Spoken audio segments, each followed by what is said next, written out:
Good morning, ladies and gentlemen. Welcome to the Bristol Festival of Economics. My name is Andrew Kelly from the Festival of Ideas, and we'd like to see so many of you here this morning for the festival. Today, this session about inequality is chaired by Julia Unwin from the Joseph Rowntree Foundation. The Joseph Rowntree Foundation is one of the supporters of the festival, and we're very grateful for their support. If you'd like to know more about the foundation, there are leaflets available at the back, and also some copies of a magazine just done with Prospect on poverty in the UK, can it be eradicated? So that includes essays not just by, it includes essays by a number of people who are speaking in the festival. We're also launching tonight a new series of books on economics, the Perspective series, edited by our programmer, Diane Coyle, and Julia has written one of the first in this series, Why Fight Poverty? And we'll be having a signing session afterwards on that. And also, everyone is invited, if you're around, to join us for the launch of that series at 6:45 tonight here and have some drinks with us. So Julia is going to chair the session and she'll introduce the panel. So I'd like you to welcome Julia and the panel to the stage. Thank you.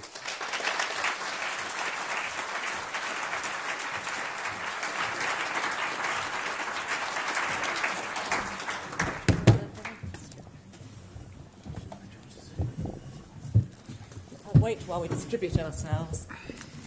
Good afternoon, everybody, and thank you for turning out in such amazing numbers. This time last year there was torrential rain, and this room was full of people who wanted to come along and talk about these important issues. Today it must be one of the most beautiful days of the winter, and you're all here today again. So thank you. It tells us something about the appetite for debate and discussion on issues that all the members of the panel think are absolutely central. From the point of view of Joseph Rowntree Foundation, the issue of inequality and of poverty has attracted our attention for well over 100 years. The first weekend in December, we publish every year something which we call the Monitoring of Poverty and Social Exclusion. This time last year, I leaked a bit of it to you and said that this time we were going to say that for the first time, people in work, there were more people who were poor who were in work than ever before. And for the first time, the numbers of people working who are poor outstripped the numbers who were not working. A huge change in our social contract. The notion you could be working, doing what the government calls the right thing, and still live in desperate poverty. Next week, we will be publishing the update of that, which again uses the same basket of 54 indicators, government indicators, where we will say that figure has only increased. I won't reveal the details, but that figure has only increased now. And what is more, there are people now living in penury in the prime of their life who are working. It used to be said, and I think many of us fondly believe, that people on the living wage are probably young at the start of their career, just starting off. That is absolutely no longer the case. People at all stages of their working life are now living in penury. And I don't think that will be a surprise to people in this room, or indeed anyone who's focused on these issues. But as we come out of what has been the biggest financial shock in any of our lifetimes, this long and very difficult recession, there does seem to me to be a real issue about where equality and inequality falls in that. We do see the glimmers of a move out of recession. We see a return to growth, stuttering and not necessarily as secure as we'd like. But the question for Joseph Rowntree Foundation, I think the question for many of us, is what level of inequality will that herald? Many of us were raised to believe that globalisation would reduce the inequality between nations, and it has to a certain extent, but dramatically increase the inequality within nations. The question, I think, for us as a panel, and for all of us in this discussion today, is what does that mean? Is inequality just collateral damage, what you have when you return to growth? Is it inevitable as a response to the country getting richer? And if so, what then? Or are there ways of a return to growth that is more sustainable and, I would say, much more just? We have an excellent panel today of people who I think will give us their different perspectives. I've asked them to speak for no more than 5 minutes, but they may well be so interesting I shall let them go on a little bit longer. But the point of today is to get your questions and your discussion. So please join me in welcoming the panel. And this is such slight change to your programme. Our first speaker is Steve Machin, who will be talking from his perspective as an economist. Stewart Lansley will then follow. And Paul Johnson, who enjoyed his session this morning so much that he's volunteered to replace Anne Green and come back for a second go on this panel. And then we will finish by inviting Polly Toynbee, who will be known to all of you from her writing in The Guardian, to talk from her perspective about what we've heard from these more academic and intellectual perspectives. That's how we're going to manage it. We'll get through that and then open it to the rest of you. Well, I'm not the academic here, am I? So that's why I'm saying Polly isn't either. And I think what we will hear is a very rich territory of evidence based on solid research, but also based on the experience of living through the last few years in this country. So let's start by asking Steve Machin to kick us off. Steve. Okay, thanks. So what I wanted to do in my 5 or maybe a little bit more minutes was to talk about some of the things we know from the economic research about what's been happening to inequality over time. And then towards the end, I'll talk about some of the things that are a little less well known, that are often features about more recent changes in terms of what's been going on. So the picture in terms of... so I'm a labour economist, so I tend to look at what goes on in the labour market. And so it's changes in labour market inequality, changes in wage inequality that I'm particularly interested in terms of my research.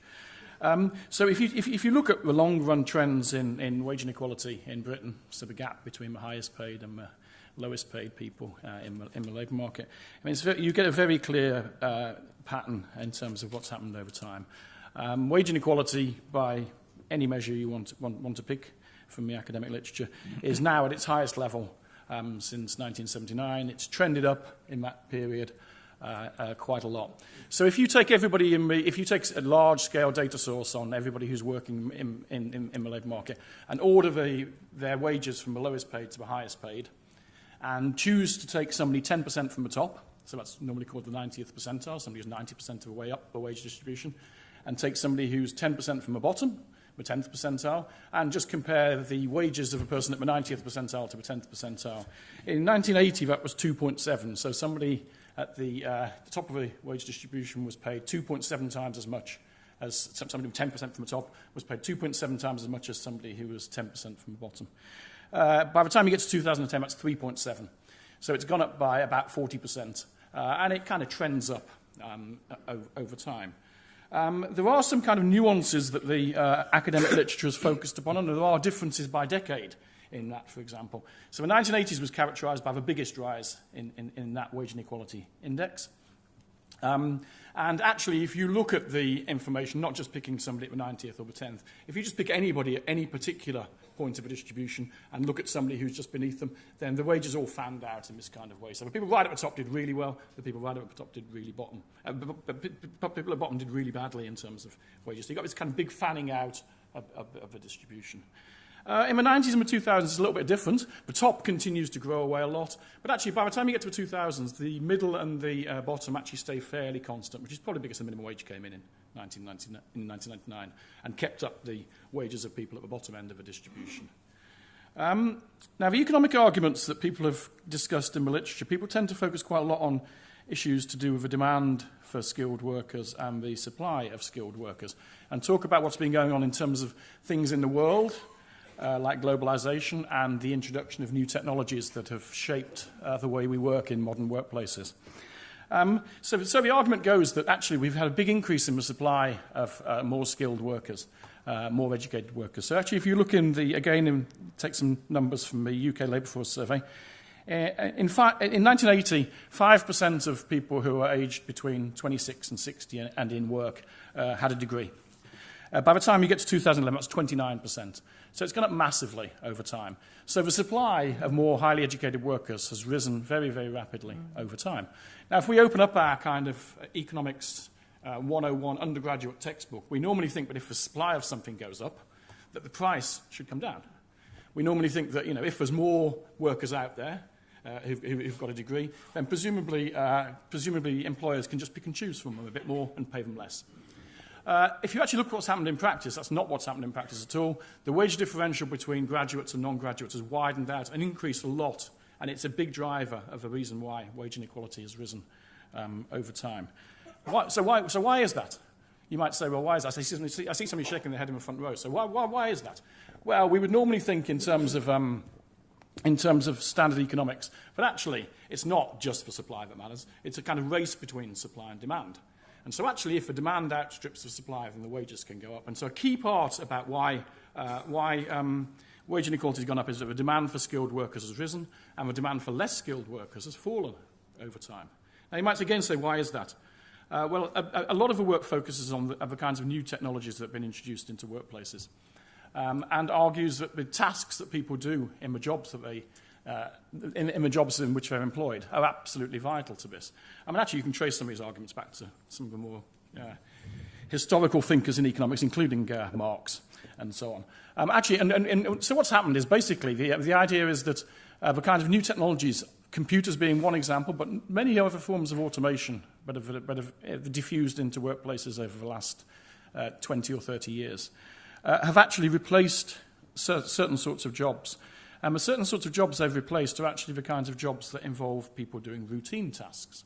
So this is the reason why you don't see many bank tellers anymore, because basically it's all become computerized. This is the reason why you don't see lots of clerical jobs, lots of secretarial jobs, because computers have replaced them. And so computers and new technologies have been a key driver of what's happened in terms of rising wage inequality. So if you look at the international picture, wage inequality is actually going up in most advanced countries now. Although the places where inequality picked up and rose the fastest were the United States and Britain since the late 1970s. But actually, if you look in the 2000s, most countries, even the Scandinavian countries, which are much, much more equal, actually see rising wage inequality going on through the 2000s, albeit from very low levels and not very big increases. But it's actually a global phenomenon in terms of what is going on, which of course makes it very important in terms of what policy can do to actually try and combat these rises in wage inequality. Okay, so that's the kind of general picture from the economics literature, the idea that you've seen this kind of opening out of a wage distribution. I just wanted to end with talking about a few, which I think are little-known facts or less well-known facts about what's been going on in terms of inequality. So in this period which started off towards the end of the 1970s, start of the 1980s, where the wage distribution has gone like that and fanned out, as I said before, we've got a kind of more sinister thing that's been happening in the last decade or so, which is actually that people's real wages have not been growing at all, even at the median, even at the 90th percentile of a distribution. So that kind of makes the rise in inequality even more important with the fact that people's living standards are actually falling now. So if you think about it prior to the mid-2000s, say, you got this fanning out, but at least the people at the bottom were still getting real wage increases. If you look at what's happened since somewhere around 2003, 2004, and in terms of the downturn since 2008 in a massive kind of way, actually what's going on is you're still getting a widening out, but it's actually with people's real wages falling at the same time, so people's living standards falling. I guess I just wanted to say two more things, one of which is that the only, in the 2000s, inequality didn't go up as much, but the top 1% did incredibly well and carries on doing incredibly well. In terms of their wages. The recession has actually hit people's wages very badly at most parts of the distribution, hence a lot of the talk about the squeezed middle and the idea that actually even workers high up as the 90th percentile are seeing significant falls in their real wages over time. I guess I've probably used up my time. I think you probably have. Okay. We're all riveted, Steve. I could carry on. We let you in.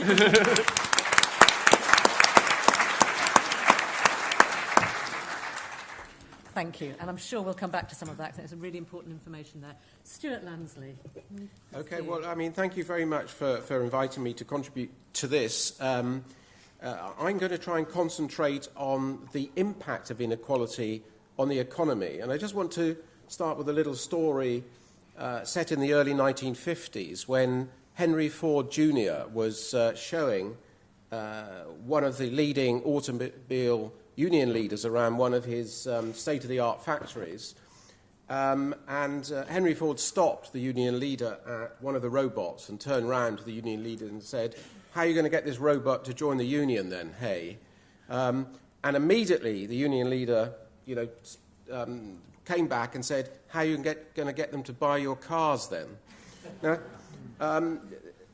I think that exchange, and I want to come back to it later on, actually tells us quite a lot about the question of this session, which is why inequality matters. Now, the economic orthodoxy of the last 30 years has been that inequality is a good thing for the economy, that it's a necessary price that we have to pay to create a dynamic economy. And basically the idea is that there is a trade-off between equality and efficiency, that you can have a more equal society or you can have a more efficient and more dynamic society, but you can't have both. And I think it's that idea that has very much been used to justify the big surges in inequality over the last 30 years. We've effectively had a 30-year economic experiment, real-life experiment with real people, in which we've allowed inequality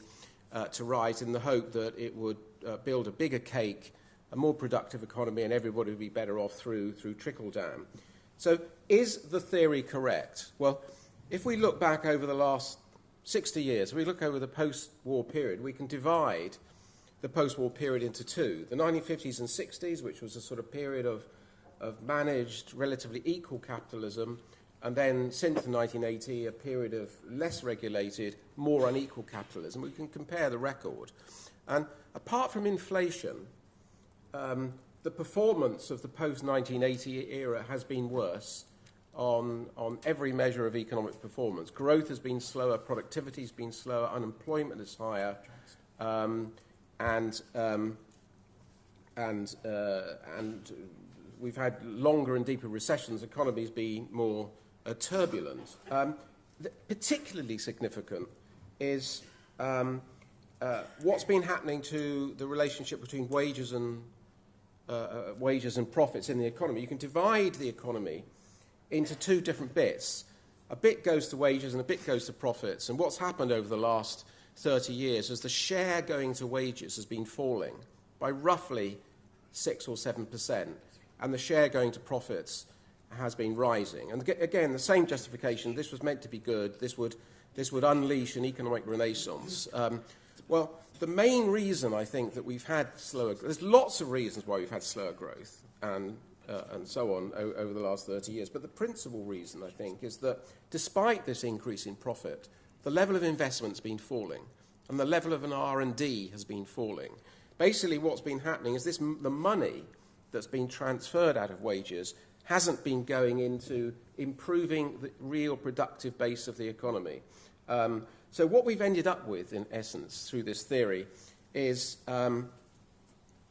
slower growth and more unequal societies. Now, I think we can go further than this. I think we can go on to say not only on its own basis has greater inequality not achieved the goals of its architects, but I would like to argue that this increased level of inequality has had three quite separate effects. First, it was a contributory factor to the 2008 crash.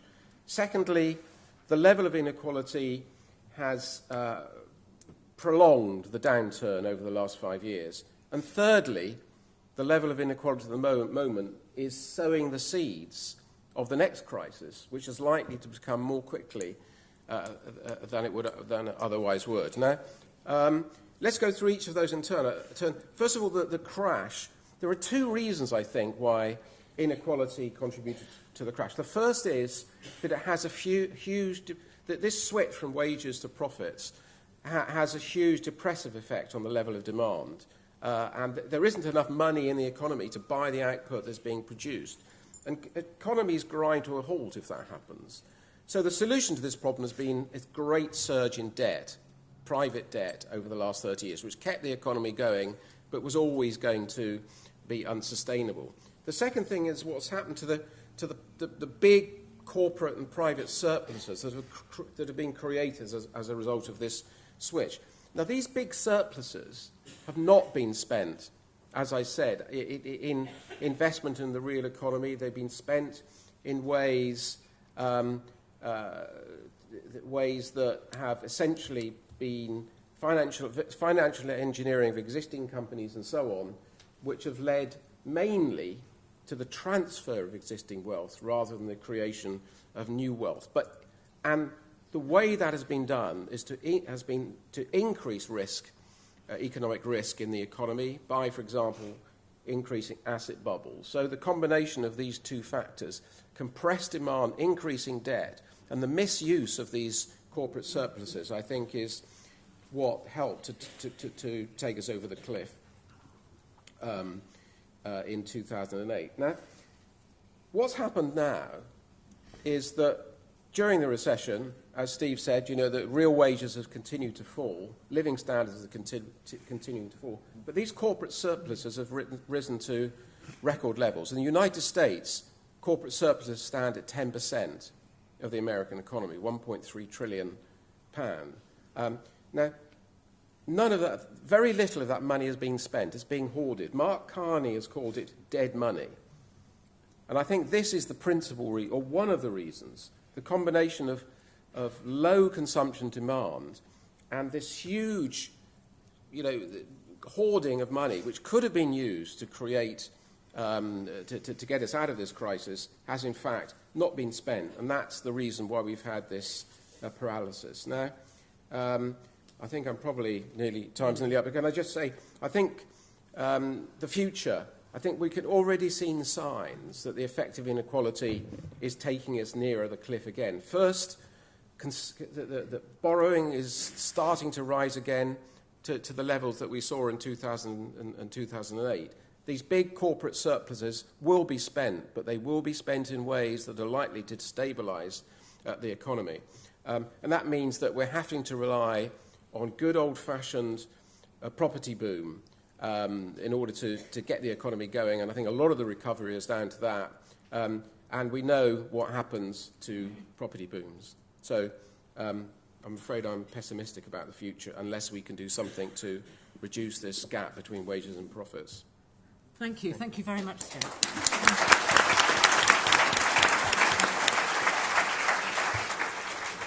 Somebody once said to me, you never get three economists who are going to agree with each other, so we're going to test this one now. Our third speaker is Paul Johnson from the IFS, who spoke at the session earlier today. Paul, thank you for joining us for this one as well. Thank you. And apologies if I'm less than coherent, as I was, I think, put it this way, I was volunteered to do this about 10 minutes before the session. I think there's some good. Actually, for once, I think I'm going to be less depressive than the previous speaker, which is not something I often do when we talk about fiscal things and inequality and so on. I think there's some good news and there's some bad news. So what has happened recently? So what's happened since the crash, since 2008? Well, the bad news is that all of our incomes have fallen, and they've fallen really quite substantially by about 5% on average. We're all about 5% worse off than we were 5 years ago. And our incomes are actually no higher on average than they were back in 2001. So we've had pretty much a decade and a half with no increase in living standards. We've not seen that probably for 100 years, at least in peacetime. This really is a completely unprecedented moment. And that's not nothing with inequality, that's just average living standards. Average living standards have gone down over the last 5 years, and they haven't risen over nearly the last 15. And that's, as I say, that's something we've not seen. The last 5 years, the effect on living standards, in a sense, given what's happened to the economy, is no surprise. We had, in 2008, the deepest recession we've had in 100 years, deeper and longer than the 1990s, the 1980s, the 1930s. And so the fact that household living standards have gone down, the fact that incomes have gone down, is no surprise. And it's kind of when you're it's not good, but it's no surprise. When you kind of look at the debate about the squeezed middle and so on, I think it's important to put it in that context. National income has gone down, household incomes will inevitably follow. So there's no mystery there for most of that. So that's the bad news, and it really is very bad news. But I think there's two sorts of good news. One bit of good news is that income has gone down a lot, but it's still an awful lot higher than it was 30 or 40 years ago. Now, that may not sound like great news, but I don't know if any of you have listened to this great new radio series that my predecessor but one, Andrew Dilnot, is doing on the history of the UK in numbers. And he described where we are as in a pit, but in a pit on top of a very big mountain, in the sense that we are, I think he said, 80 times better off than we were a few hundred years ago, and 4 times better off than we were in 1950, and twice as well off as we were in 1980. And that sort of 5% drop we've had over the last few years is that little pit on the top of this great big mountain. So we are.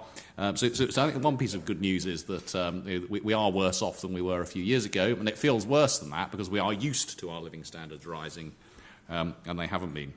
I think the second bit of good news about this recession, about the last 5 years, is in a sense that it really has been, that 5% fall in living standards really has been shared pretty much right across the distribution. So if you think of the 1980s, I remember the 1980s recession. In many ways, although it was in measured output terms less deep than the one we've just come out of, and in terms of how long it took to get to the recovery point when output was as high as it was before the recession, much shorter.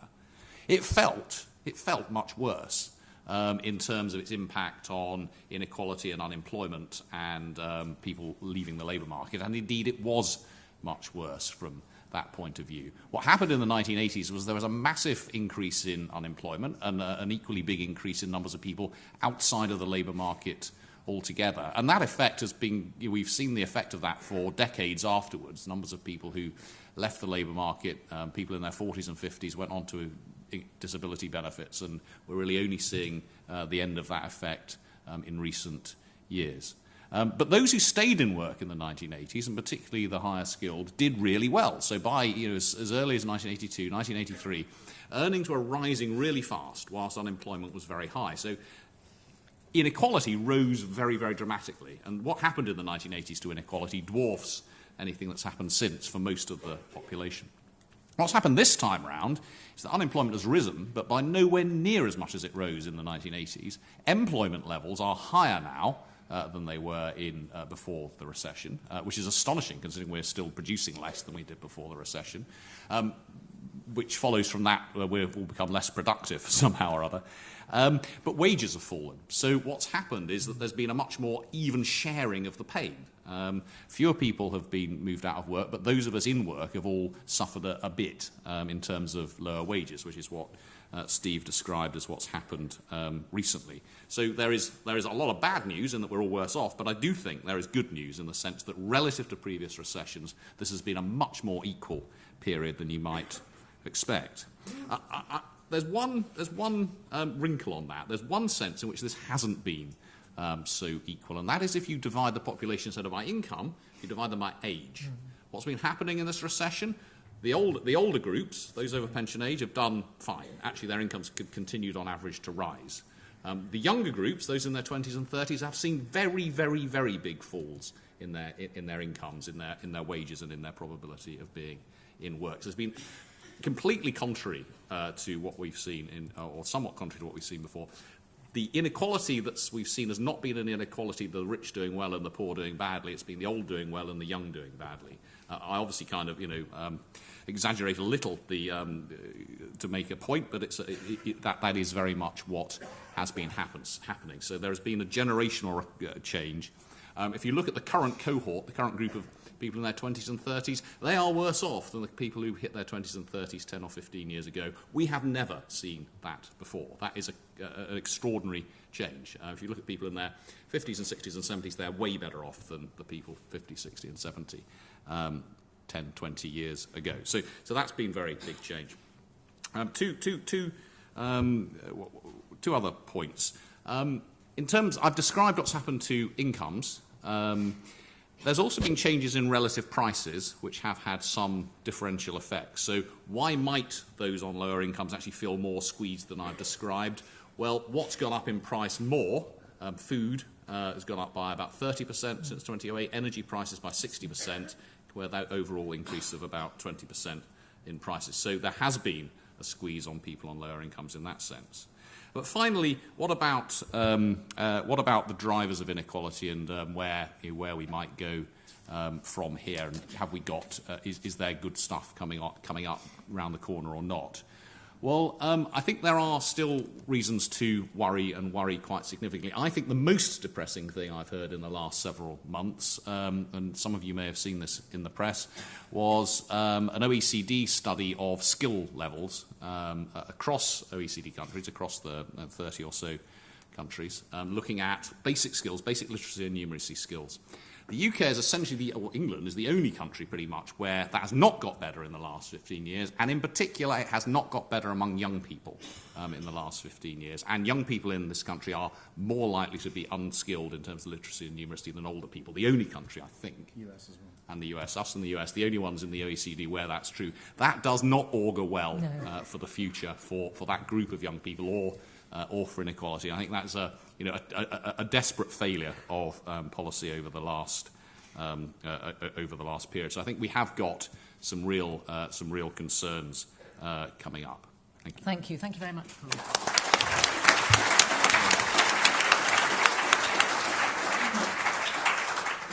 Three presentations which take us all to a place of thinking about the future of inequality, and I think Paul's brought in a very important dimension, which is generational inequality as well as the inequality that I think we were talking about earlier. Our fourth speaker is Polly Toynbee, who's written so much and so movingly and stirringly about this issue of inequality and particularly attitudes. So, Polly, can I ask you to respond to what you've heard? Thank you, Julia.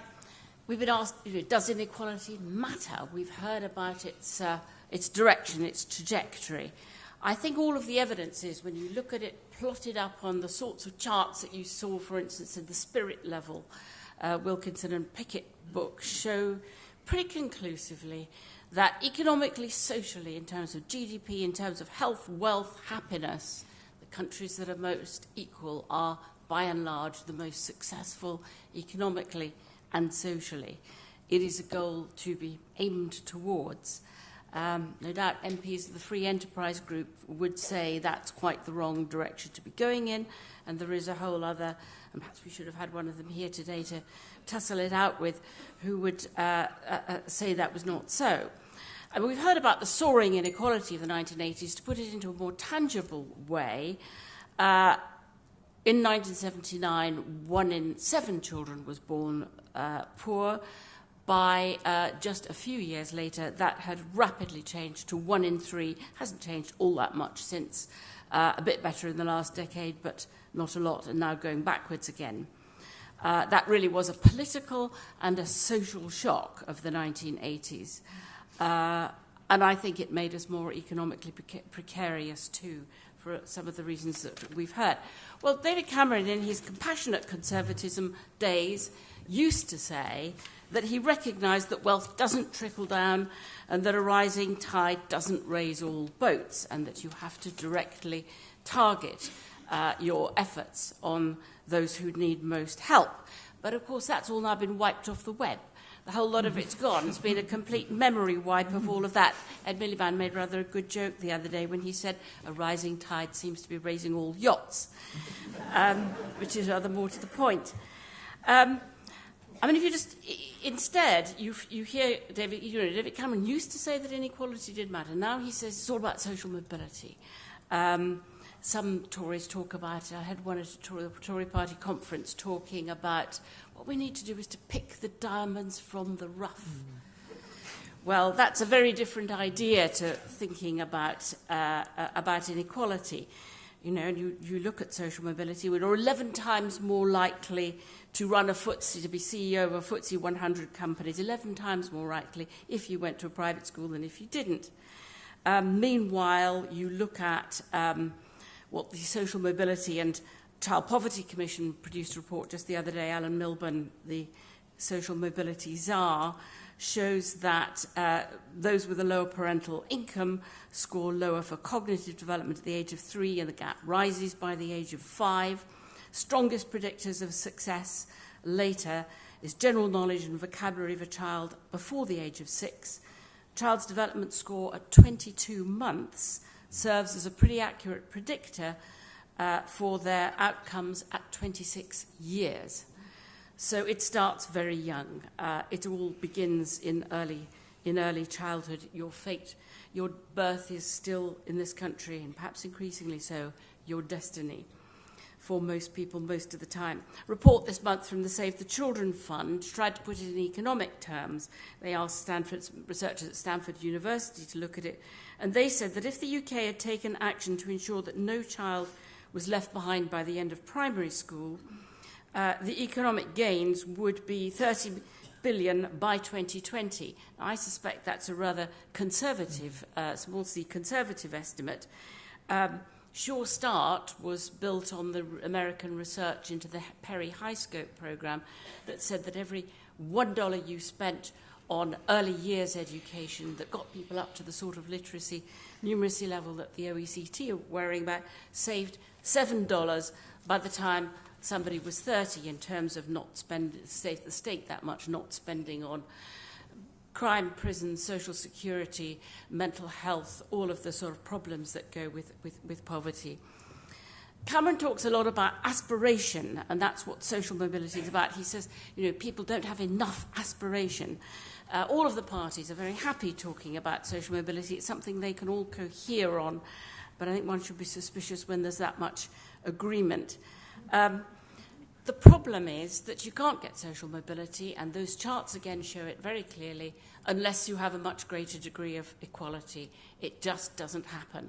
If the ladder is long and steep, few people climb up it, and those at the top will move heaven and earth to stop their children falling down it either, which of course is part of social mobility they never speak about. If the ladder is short and of a gentle gradient, it's much easier to climb up, and there are much less bad penalties for falling down it. So it's much easier to, in Scandinavian countries where people are, despite slight changes, but not huge ones recently, a hospital consultant and a hospital cleaner will have a standard of living not that different, will live in a place not that different, will go on holidays, drive cars not that different, children go to schools not that different. The whole of society over many decades has willed to move in that direction. High taxes, high public services, and high equality outcome, that's what it takes. Instead, we've gone the other way of a kind of American dream myth. It is an American dream. It's the X Factor dream that everybody can make it if you only try hard enough. And I think we've hugely internalized that to the extent that in focus groups with people at the bottom tend to blame themselves and say, well, I didn't try hard enough at school. If I'd tried harder, perhaps I could have done. Anyone can. And we have bought into that emotionally on a very large scale. So let's have a look at about rising aspirations. What's actually happened under this government has cut back on everything that really might have made a difference. If you look at a cut in Sure Start, for instance, which was, I think, one of Labour's greatest achievements, beginning to embed itself. We've had 570 of them axed altogether, most of the others stripped out. 20 billion cuts from benefits which have hit the same families over and over again in tax credits, housing benefit, bedroom tax, disability cuts, child benefit frozen for 3 years, social fund gone, food banks, 500,000 people using them and rising fast. Child trust fund, if anything was about mobility, making sure every child had a little bit of capital behind them when they were 18, one of the first things to go. National minimum wage has fallen by £1,000 in real value since it first came in. We've heard what's happened to wages. But the biggest unseen cut, which the IFS keeps talking about and people forget about, is that by moving benefits from uprating them by RPI to CPI, loses about 1% a year, every year, forever, an accelerator of inequality, setting us to become, for those behind, to fall further and further behind. Rents rising faster, home ownership falling, more families renting. So how do we persuade people that greater equality is ultimately for the greater good of everybody? Perhaps everybody but the 1%. Instead, Ian Duncan Smith is busy saying it's all about scroungers and the skivers, though his own department's figures shows what a tiny number of those there really are. But, the government has deliberately divided people. You can look at what's happening to the very rich. It's still going on. FTSE 100 CEOs on 4.3 million average salaries, pay packages. FTSE directors just got a 14% rise, 6 times above the average rise. There is a sense now that the elite no longer has any feeling of having to have some kind of noblesse oblige, which perhaps in the 50s and 60s Conservative government certainly felt under Harold Macmillan and people like that. Perhaps it's because they no longer fear revolution. Since the fall of the wall, they seem to have become much more triumphalist.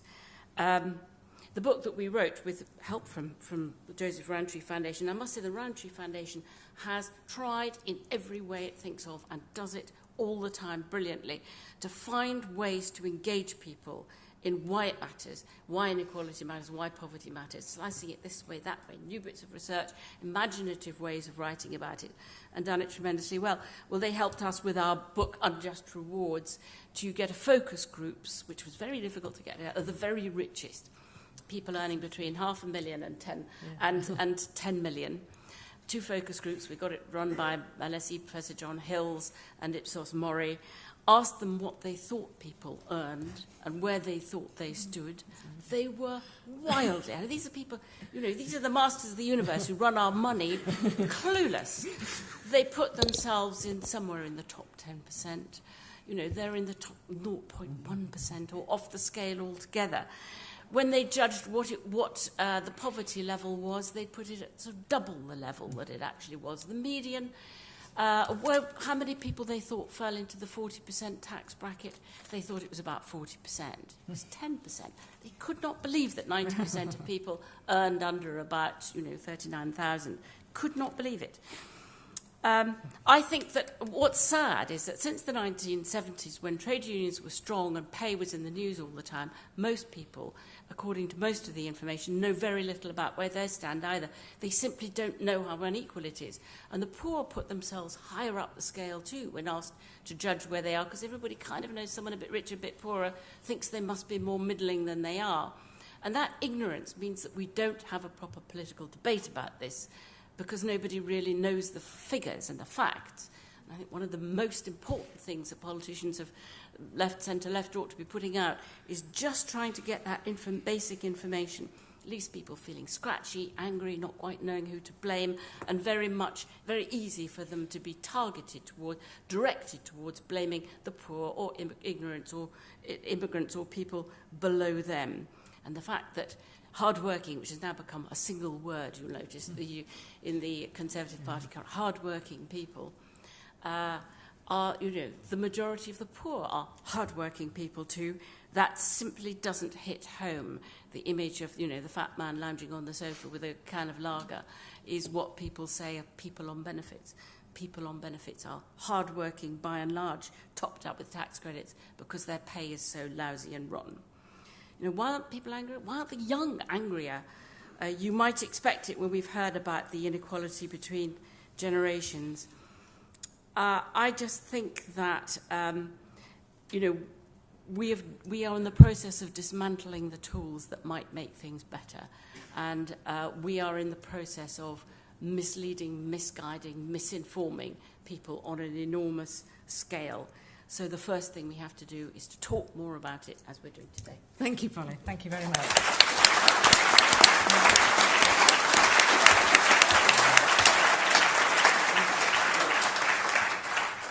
I just want to pick up one additional point that Polly made about aspiration. Joseph Rowntree Foundation has commissioned a lot of research about a lot of things, but one area we've looked at in real detail is about education, attitudes to education.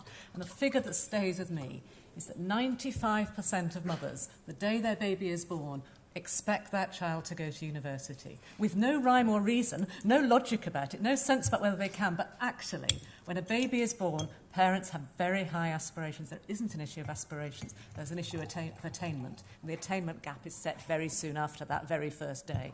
So that's something which I think we should all remember. People are aspirational for their children and their families in ways that the rest of us are. They're exactly the same.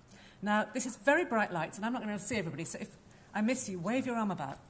We've got people with mics, and I knew there'd be lots of hands up. So there's one lady in red down here who I can see. Can you wait for the mic? And when it comes to you, could you say in some way who you are, at least so we know who we're talking to? Just try it, I think it will be, yeah. Sorry, I think we do need to get it adjusted. Hang on a minute, Catherine.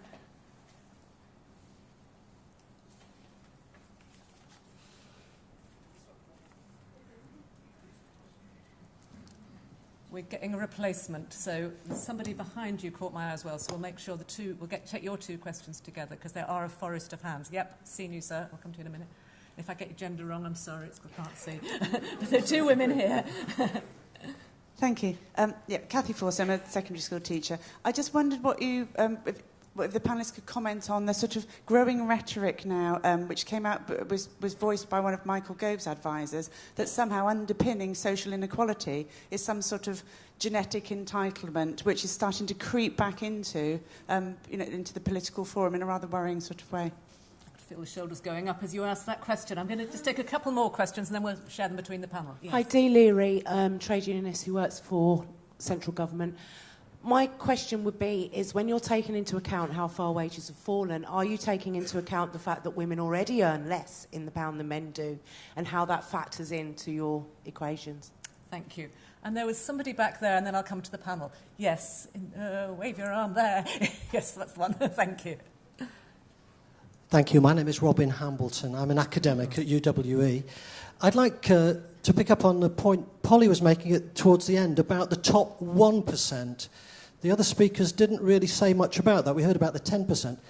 So my question is it the case that the 1% are now proportionately way more wealthy than they've ever been? And would it be possible to tax that group at a very high rate? Say, people earning over $250,000 a year paying taxes of 80% a year. Would the redistribution of wealth from that help address inequality in the UK or not? Thank you. Gosh, 3 really very different questions. And I'm going to ask the panel to pick and choose at this stage. Afterwards, I'll get a bit more specific. Paul, do you want to say anything about any of those, but particularly pick up the issue about women's wages, which I think was Dee's question? Well, let me start off with the top 1%. I think broadly the top 1%, we're talking people on 150,000 and above. That gets you into the top 1%. Am I right, Steve? Mm-hmm. Yeah. So that's essentially where the 50p rate came in. Now the 45p rate. It is first of all, it's absolutely right that is the group that even through the 2000s has been pulling away from everyone else. As Steve said, the 90th percentile probably hasn't, but the top 1% has. So that group, and within that top 1%, the top 0.5% has been going up relative and all the way up to the top 0.01%, which is where the FTSE chief executives are, and it's very easy to kind of get. How much does that matter? Well, they earn an awful lot of money. One of the reasons that median wages, the wages of the person in the middle of the distribution, haven't risen very much over the last, or indeed, over the last 10, 15 years, is because that top 1% has been taking a bigger part of the cake. Now, that's the arithmetic anyway. I mean, perhaps I shouldn't have used the causation sense in that. So the top 1% matter. But they really matter when it comes to tax revenues. And I think the most worrying thing about the top 1%, in a sense, is actually how much tax they pay. And I don't mean it's worrying that they pay too much. I think it's worrying we're incredibly dependent on them. So the top 1% of earners pay 30% of all income tax. So we are really, really dependent on that top 1%. And if they disappeared, we would be in, really, really big trouble in terms of the amount of tax that we were raising. So my sense is it will be quite difficult and quite risky to raise tax rates too. So if you raise it to 80% on people earning over $250,000, I think the most likely effect is we would simply lose that revenue. And I think that it's quite hard to see what happened as a result of the 50p tax rate, but I essentially think that the argument that it raised very little is probably right in the long run.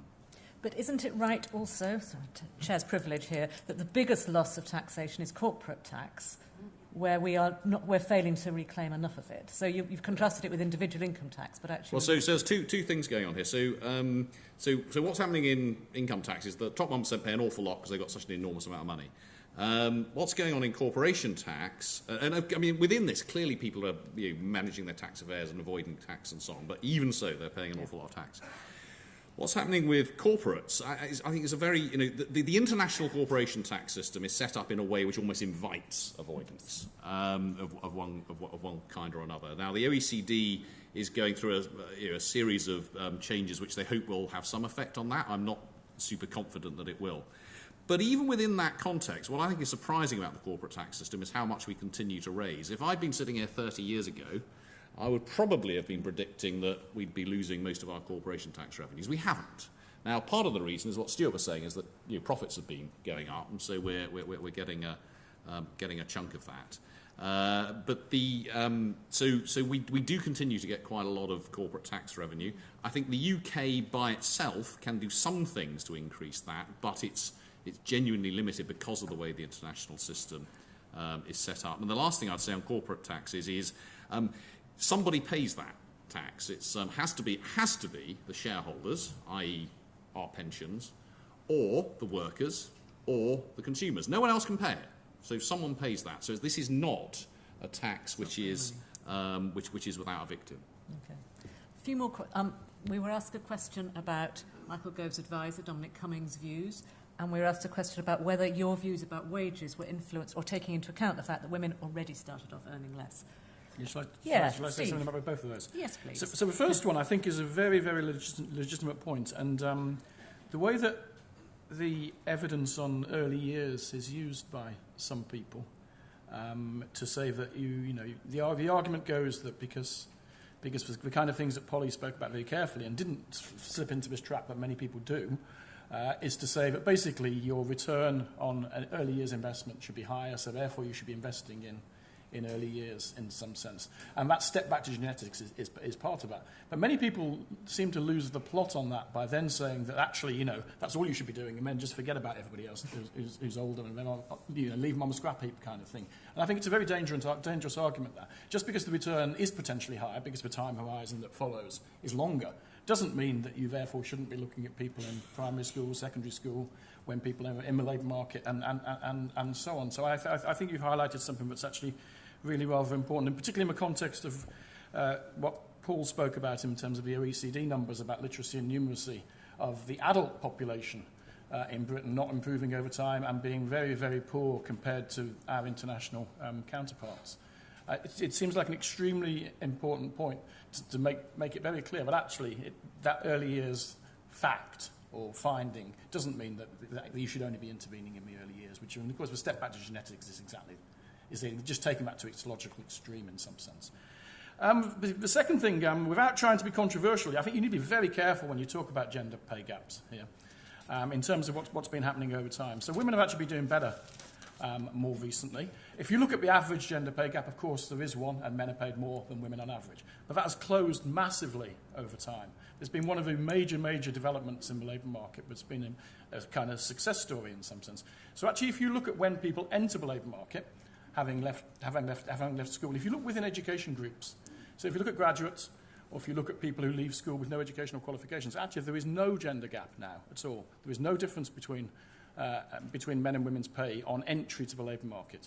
In fact, actually, if you look at the group with no educational qualifications, girls get paid more than boys when they enter the labour market now.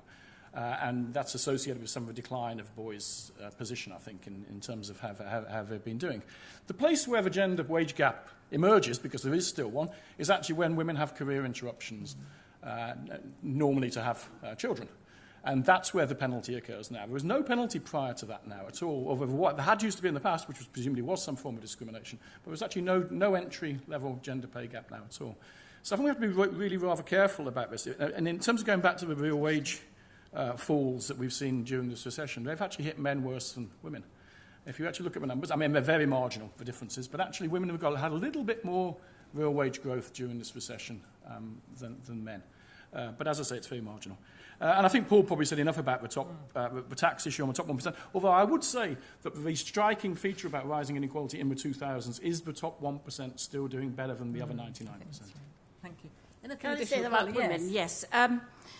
It's true if you measure, obviously, Steve, you're the right, if you measure full-time equivalents, women and men, and you mention what happens when women have children, well, most women have children, or they get carrying responsibilities of one kind or other, or often both.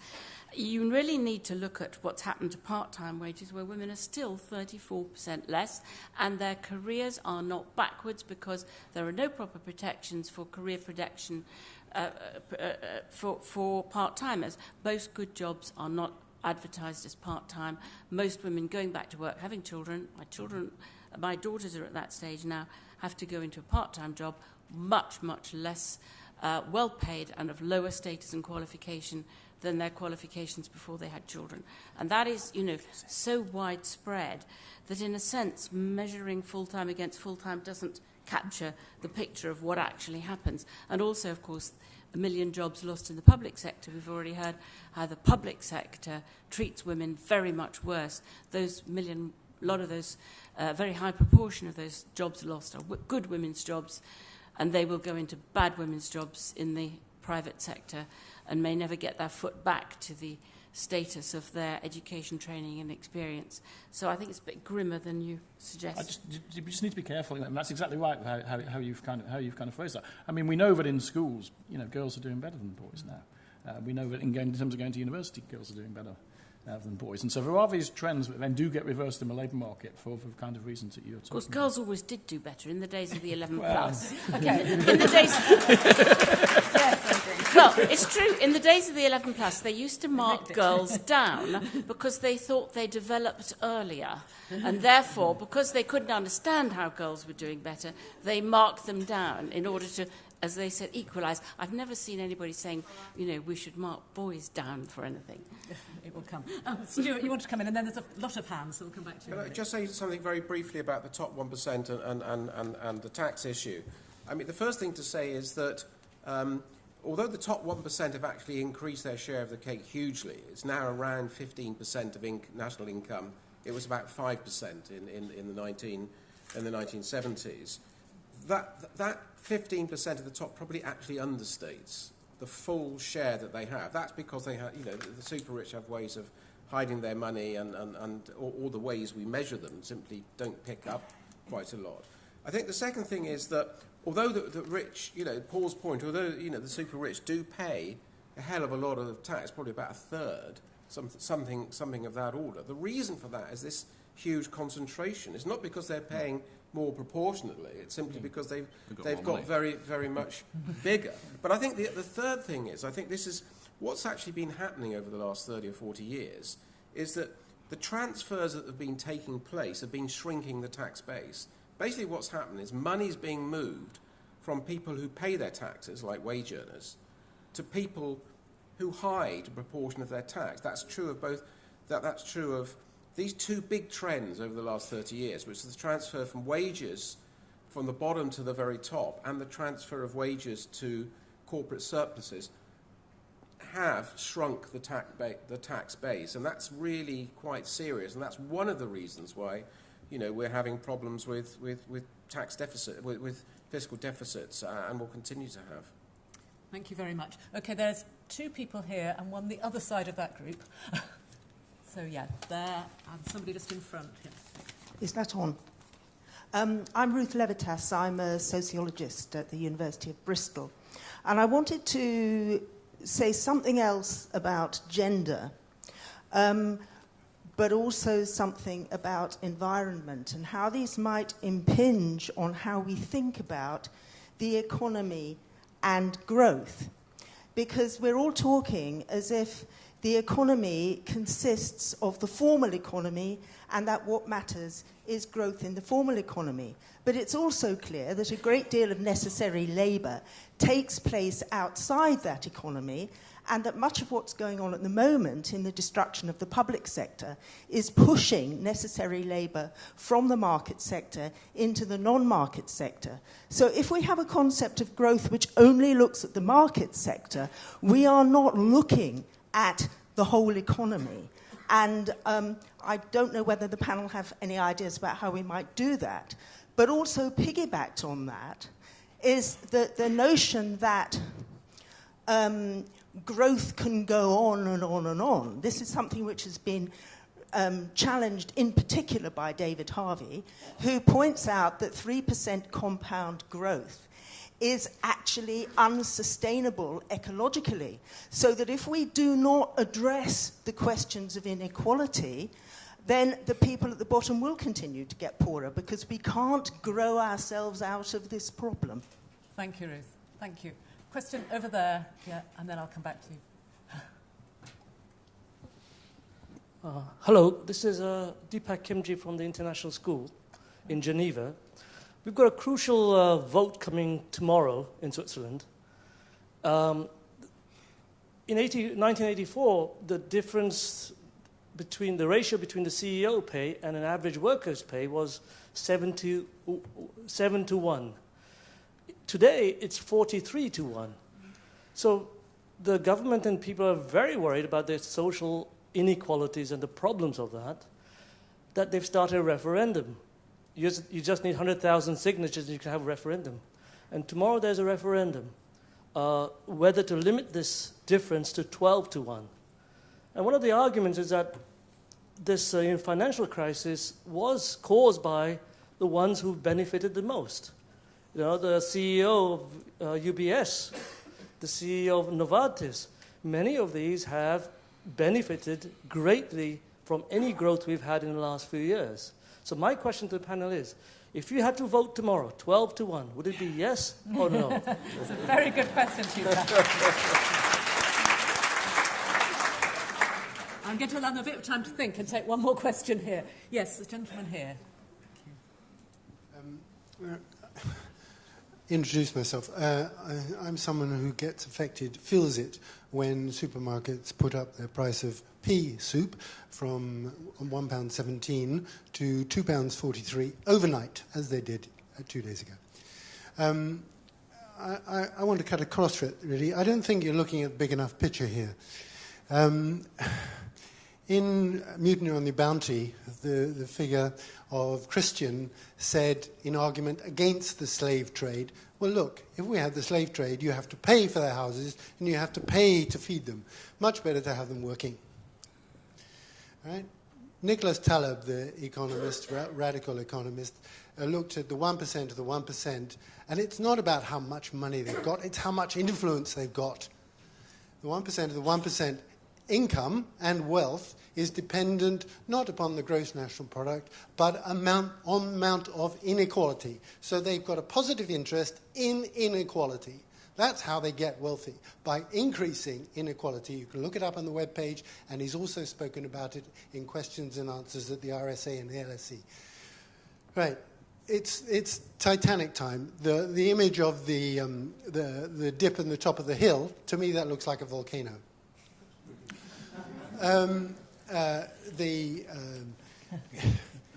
The substance of the matter is the mind-forged manacles. We've heard it in today's news about living under a slavery, living under a false consciousness. We are living under a false consciousness.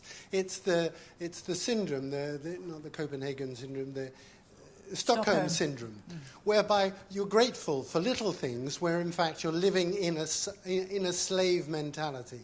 It's not a seesaw model of how to balance society. It's a new way of thinking.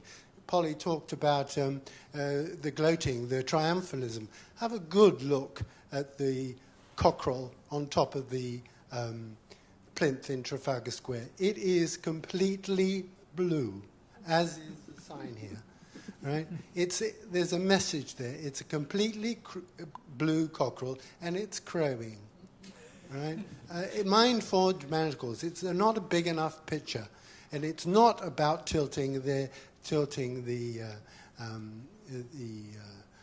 seesaw. It's about thinking differently about that, and we are living in a state of false consciousness in that Stockholm syndrome. Thank you. Well, I always think when William Blake comes into a conversation, we've moved to a whole different level, so let's try and do that. I think we've had 3 questions which do challenge the panel to take a bigger picture, and I have to say this is a Festival of Economics where we've asked them to take a very evidence-based picture, but you've all said questions which take us to the realm of bigger politics, and I think that's entirely proper. There's been a question which is about the limits of growth and the nature of growth, and whether we're framing it simply in market terms and whether that's sufficient. And I think that's a good challenge and one that we've heard. There's the great question from Geneva, how would we vote? That makes us sit up and think. And then there's this question of, do we have to think quite differently? Is this, in other words, a crisis which we can get our way through, or is there an entirely different settlement at the end of it, which in much less poetic ways is how I define it. Now, who'd like to go first? I'll go for a volunteer this time. Polly, go for it. Oh, did you ever expect the revolution to break out in Switzerland? Yes. Let's hope they vote for it. It would be fantastic and extraordinary. But then I suspect that, as our last speaker said, that unexpected things may happen. people coming to understand ways in which the system is not acceptable, bursting out here and there in ways that we can't quite predict. I mean, I would have expected riots. I would have expected the young to be organised and to be angry with the old. None of these things are quite happening, but maybe Switzerland is going to lead the way, which would be interesting and exciting, and show it could be done. It can be done in Switzerland, it could be done anywhere. On the question of greenness and equality, you're absolutely spot on. And it was very interesting. It was this week Cameron was caught out saying he didn't want any more of this green crap. And it goes absolutely with the question of equality, because you really can't begin to think about seriously green degrowth or non-growth policies in a society as unequal as ours, because you know perfectly well that it's the people at the bottom who will be hit harder and harder and harder if we were to say, right, we'll have no more growth. You can only begin to think about sustainable green policies where perhaps growth was not the only target in a society where we really were all more in it together and agreed together that we would take commensurate sacrifices, but they wouldn't be commensurate now. The sacrifice would be felt far harder on those paying their energy bills, on those struggling to survive, if we said, right, nobody's going to have any increased growth in their wages or whatever. You're right that they completely go together, these two, and I don't think we'll get much of one without the other. Stewart? Can I just say something about, I mean, the Swiss referendum, I'm afraid I'm not going to say I'm going to vote, but I think it's very interesting that in the 1950s and 1960s, we had an implicit ratio in the UK of around 20 to 1. That top business executives, people in the city, earned about 20 to 1, and that held right through the 50s, 60s and 70s. And the top people in the city, their bonus, even up to the sort of late 1980s, was a hamper from Harrods, 100 quid or something. It was only after that it began to take off. I think I think this is a cultural thing. The political license was basically given to the city, to executives and all the rest of it, to pay themselves these lunatic sums of money. That license simply wasn't there. The culture in the 1950s and 1960s is something akin to a shame gene. A chief executive of a big company would never have dared to pay themselves more than 20 to 1. There was a cultural lock on that. So I think we need something, things like the Swiss referendum are in a sense an attempt to reintroduce that culture, that shame gene. And that's what we need much more widely. I mean, the French government have introduced a 20 to 1 ratio on public sector, on all firms that have a majority public sector shareholding, which means a lot of these chief executives suddenly find their salaries have gone down from 2 million to about 400,000 over the last 6 months. None of them has resigned, interestingly enough. Can I just say something about this? The slightly different take on the GDP thing is that if GDP carries on rising, but disproportionate. Most of the gains from that simply go to the top few, the top 1% of whatever. The whole concept of GDP becomes rather meaningless. So I take a slightly different take on it. I mean, I do think that sooner or later we're going to have to redefine GDP for the distributional impact of the way it's operated. And I hope and some economists are working on ways that could be done. Thank you. Okay, Thank you, I think our last questioner, who was putting forward some really rather good economic arguments, I think, actually, would say what the answer to the Swiss referendum would be. Okay, so it may well make a political gesture if it's voted down to 12 to 1. But if you think that the guys are not going to get their pay through other means, i.e. taking on stock options or other kinds of means of changing the compensation package, then I think you're seriously deluded. I mean, this is the whole thing about people having power at the top, being able to manipulate these kinds of situations. So 12 to 1, or 10 to 1, or 48 to 1, or what? It doesn't really matter. Okay. The other, other than making a political gesture for the country, I'm going to be quite negative again about the first question as well about non-market issues. The sustainability point is a very legitimate one. But any arguments you might make about the potential trade-off between market growth and inequality, you can make the same kind of arguments about the trade-off, potential trade-off between non-market growth and inequality, and indeed if you want to put non-market components into some kind of growth number. And all the arguments still apply in exactly the same kind of way. There is a sustainability question, which I think is a completely legitimate one. But the idea about the limits to growth being constrained in some way at 3% or any other ad hoc number you want to pick is a crazy way of thinking about things. The settings are so different in different countries that have different structures in terms of natural resources, which enable them to grow much faster in some places than places that don't have that, and so on. It's very, very difficult to think about that kind of concept, I think, as well. And Paul?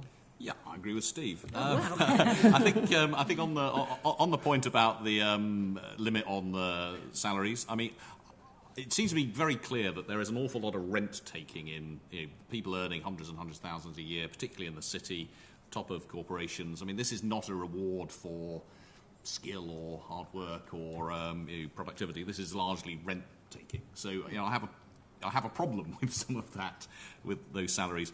But it is clear that if we try to say, well, you can't have more than X, they would just find other much less transparent ways of getting X. I think what was very striking about the 50p tax rate, now, this was introduced in an idiotic way. So whatever you think of the 50p tax rate, there are perfectly reasonable arguments for and against. But it was introduced in an idiotic way in the following sense, that it was announced a year ahead. Effectively, the Chancellor said, you've got a year to sort out your affairs to avoid this tax when it comes in. And oh, look, £20 billion of income was taken a year early as a result of that. £20 billion. That is just an example of how you need to change an enormous amount before you can sort of simply impose rules and expect that to have effects. And I won't repeat what Steve said on the market sector and so on. I think that was right. I think actually your responses answer very well the question of the final speaker, the one who was quoting Blake, whose name I didn't get, which is actually this power relationship is a much more complicated one, and that making the sorts of small changes which may look good politically may have also all sorts of unforeseen consequences, which I think is one of the arguments you're making. Just one thing, yes. I predict a word that will be used over the next 20 years increasingly frequently. Predict a word, yeah.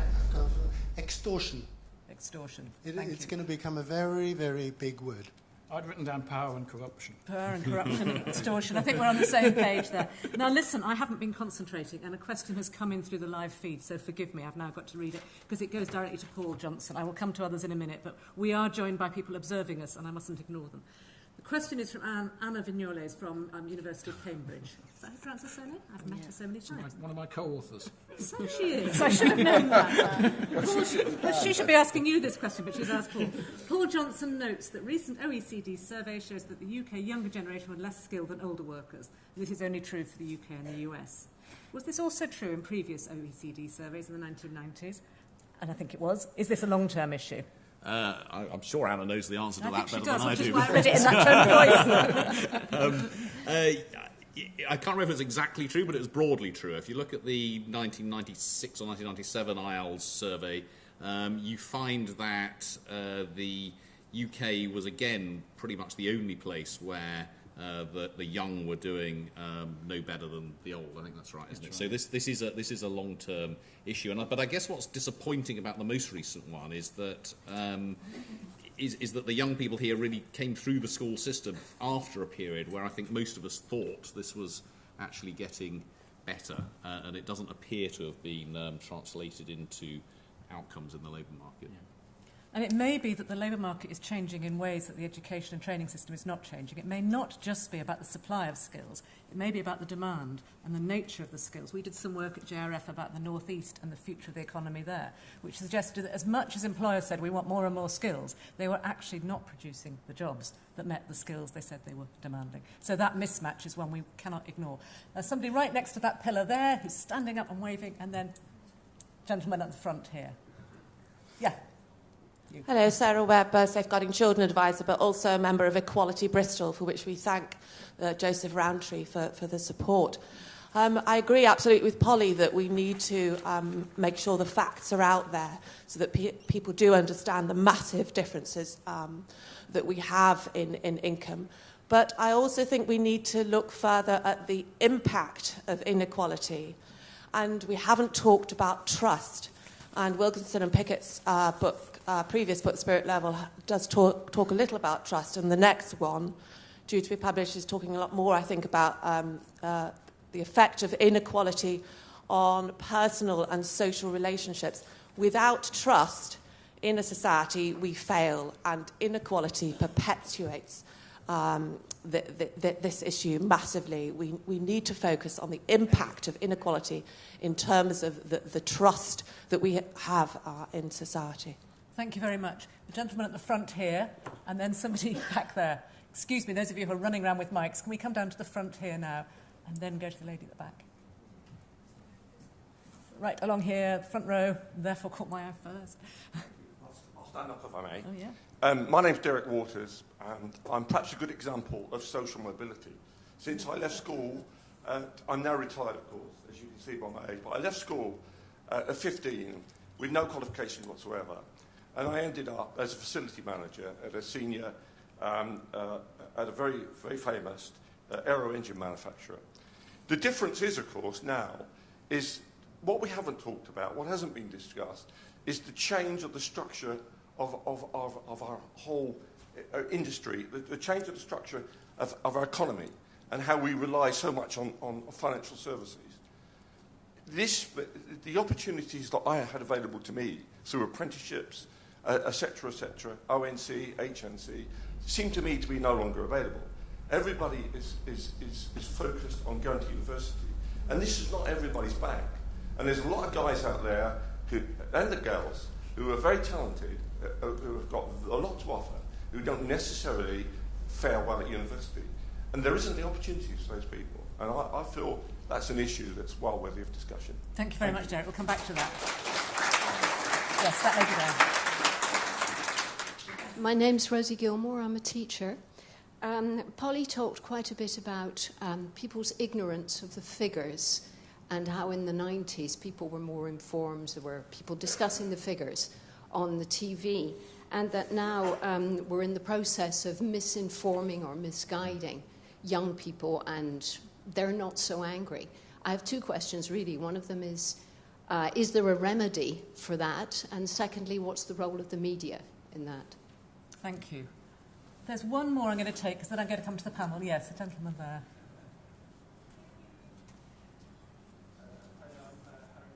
An economics student at UWE. I would just like some further comment from the panellists, because they spoke about the Nordic system and looking for answers from that. But the Nordic system works very well for Scandinavian countries, but I don't feel that you could really look at it too closely when regarding to the UK, because we have a much more diverse and larger population. So yeah, I'd just like a further comment on that. Thank you. Thank you. Many more of you have got your hands up. Sorry, you waving. I can't see at all. There's a bright light there. Yes, we'll go for that one, and then I'm going to come to the panel to finish off. Can't see a thing. My name's Mike Mullicott. I'm a city councillor in Bristol and a full-time trade union official. Do we really feel that we can address inequality in society when we go for more market-based solutions all the time?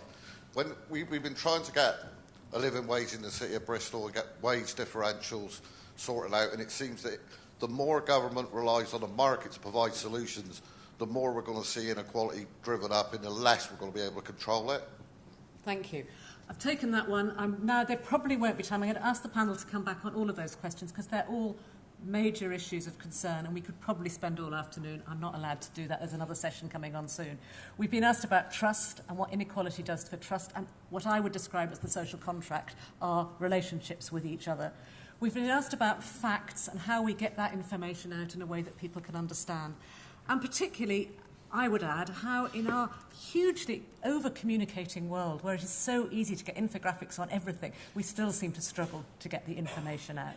We've been asked about changes in the structure of the economy and what that does for mobility, for aspiration, for people's ability to move. And then finally, although blinded, I was blinded so I couldn't see you there, about the question of what does marketisation do, and is there a risk that we're actually hardwiring inequality even further into our systems? So I'm going to ask each panel member to respond to whichever questions they want, and they have a couple of minutes to say any final words of things that they're reflecting on in this really interesting conversation. So who's going to volunteer, or will I volunteer you, Steve? Yeah, volunteer you. So on the state of the economy, I mean, it's an extremely good question, an extremely important one. I mean, we know the structure of the economy has changed massively with moves away from manufacturing to services and so on. Long run trends that massively predate the rise in inequality, actually. Those trends were happening well before inequality started rising. But I think the point that you make about the lack of apprenticeships and so on, and more generally about the way in which our education system does not deliver on intermediate skills, is absolutely vital to the whole performance of the economy. And one of the reasons why graduates do so much better than non-graduates is because our education system does not deliver for those people with intermediate skills in the way that it does in other countries like Germany and the Scandinavian countries, for example.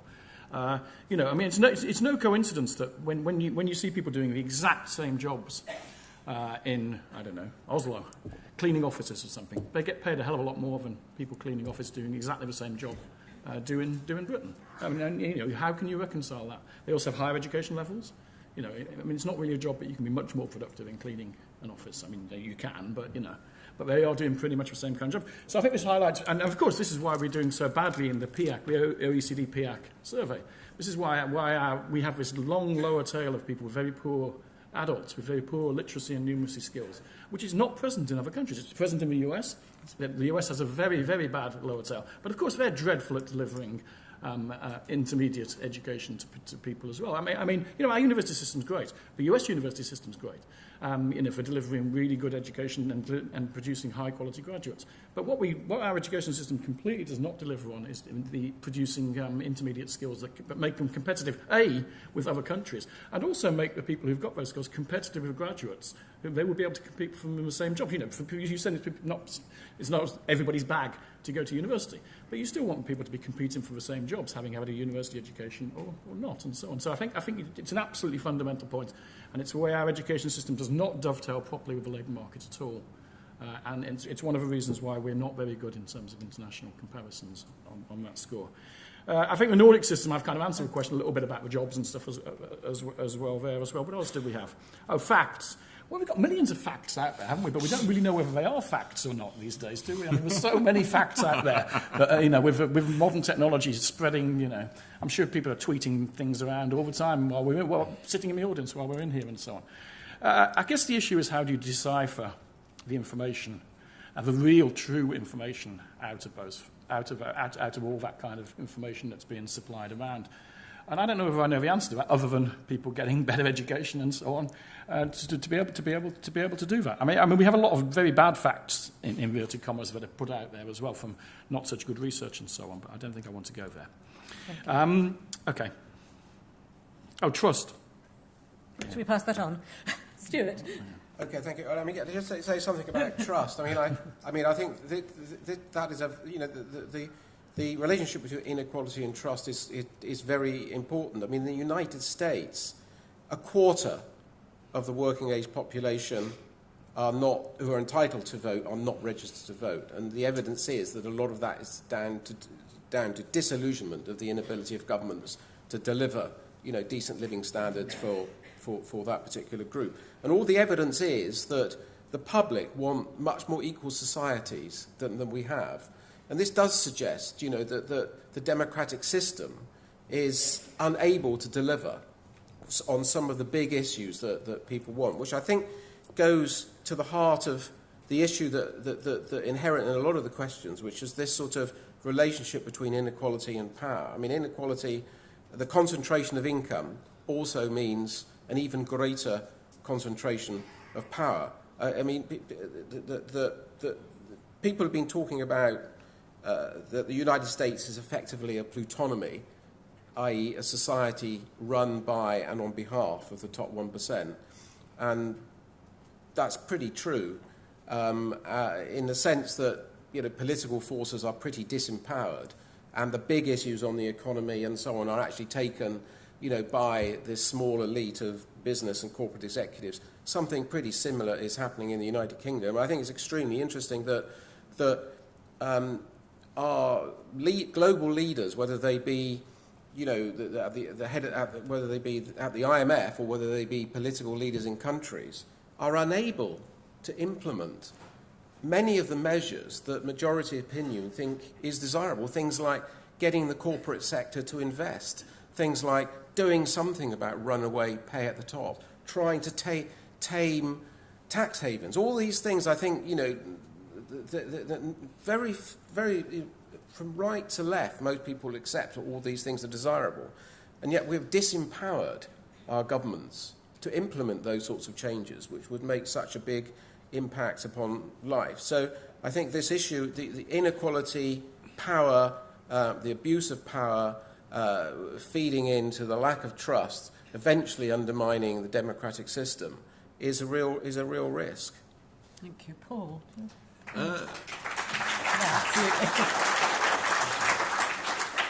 Just on facts. We come to the IFS website. We actually have an app which tells you, if you put in your income, tells you where you are in the income distribution. So there's some facts you can play around with. Particularly if you're a single childless person, you'll be very, very surprised how little you have to earn to get into the top 10% of the income distribution. It's about £30,000 from memory. There's some facts, but you go on there and have a look at where you fit into the income distribution.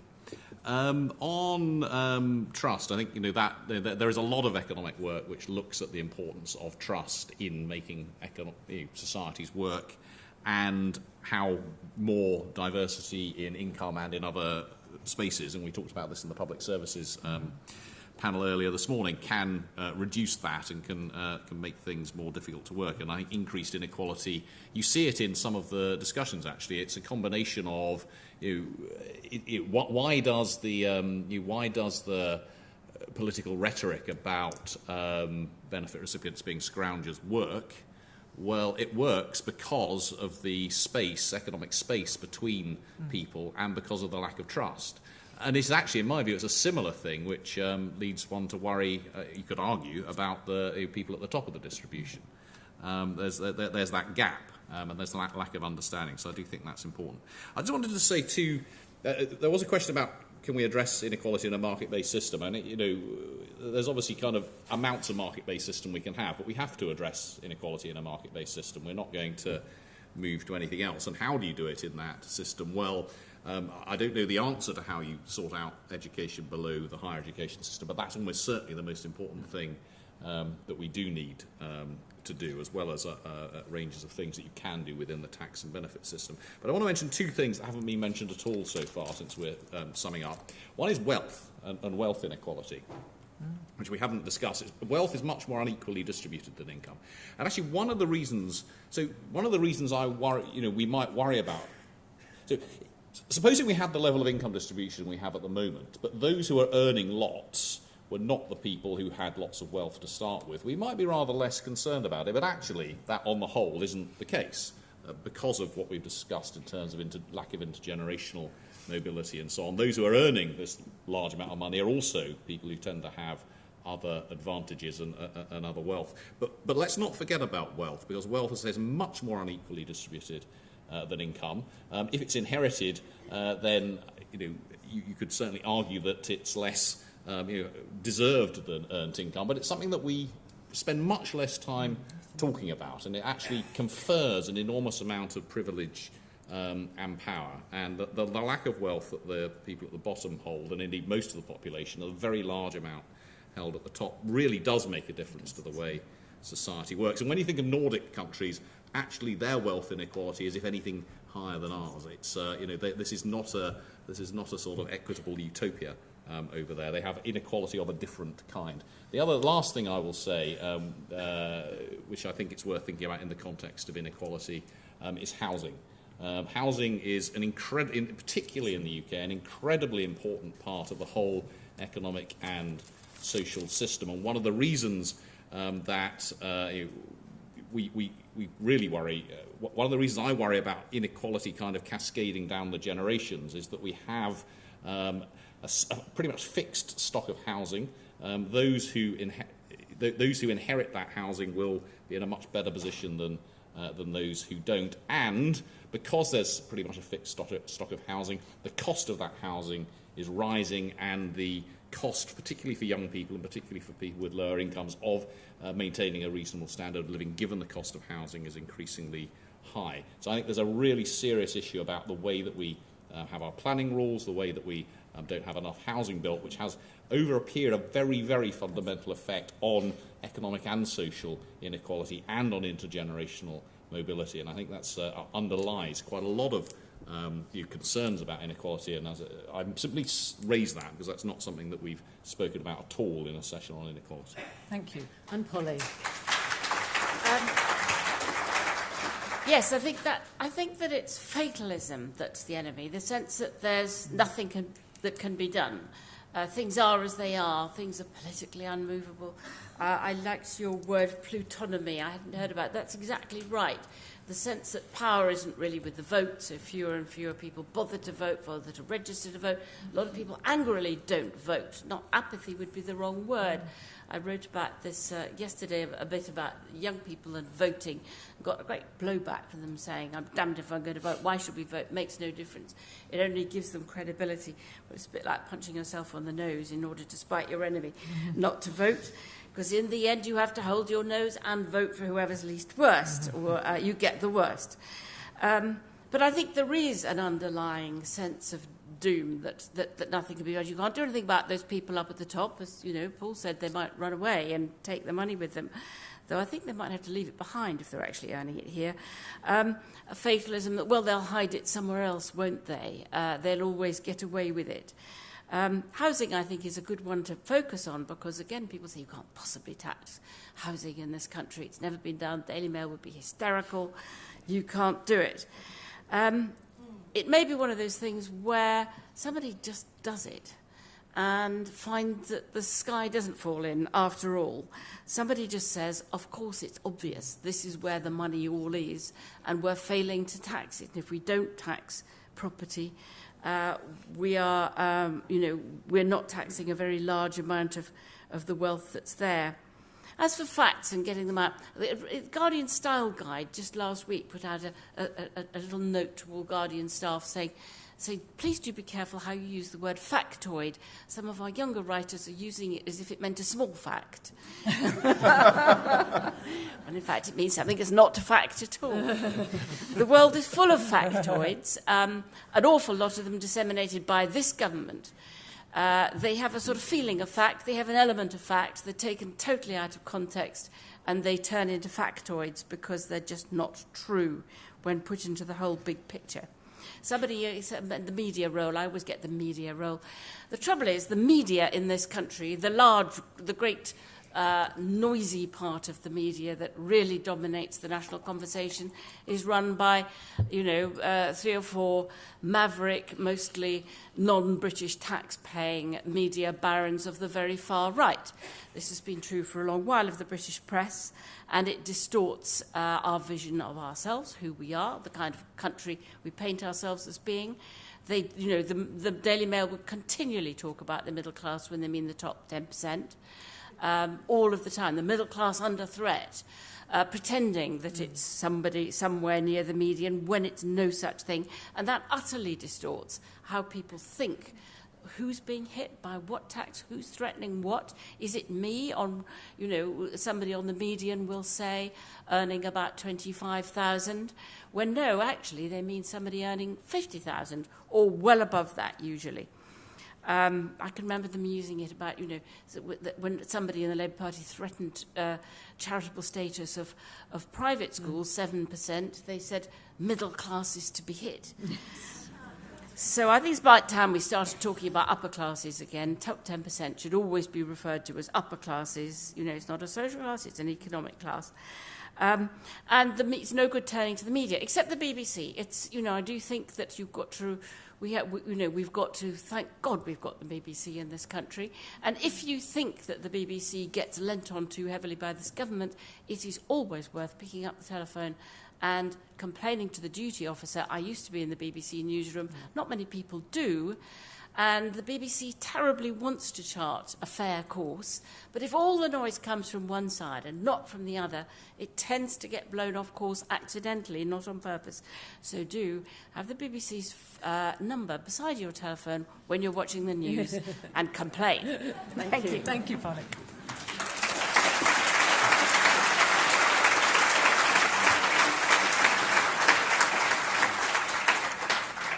Can I thank all of you? It was said a few years ago that the political meeting had gone and died.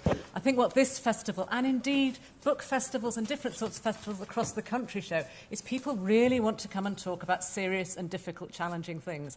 I've got no doubt we could have carried on longer. We are at a time of huge economic change. We don't know where we're going, and this question of trust and what the social contract looks like in the future is at the heart of everything we've discussed. We had a brilliant panel. Please thank them in the normal way for their time.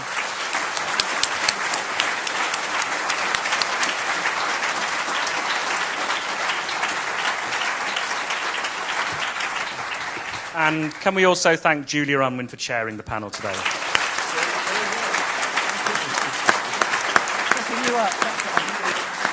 As I said at the start, there's leaflets and also a few copies of the new report, Poverty in the UK, available at the back. I'm going to take some of our speakers to the bookstore at the back where you can ask any more questions and get some of their wonderful books, which I'm sure they'll be happy to sign. Thank you. If you're staying for the next session, you're very welcome to leave your stuff here, and the cafe's open downstairs, so thank you very much. Good fun.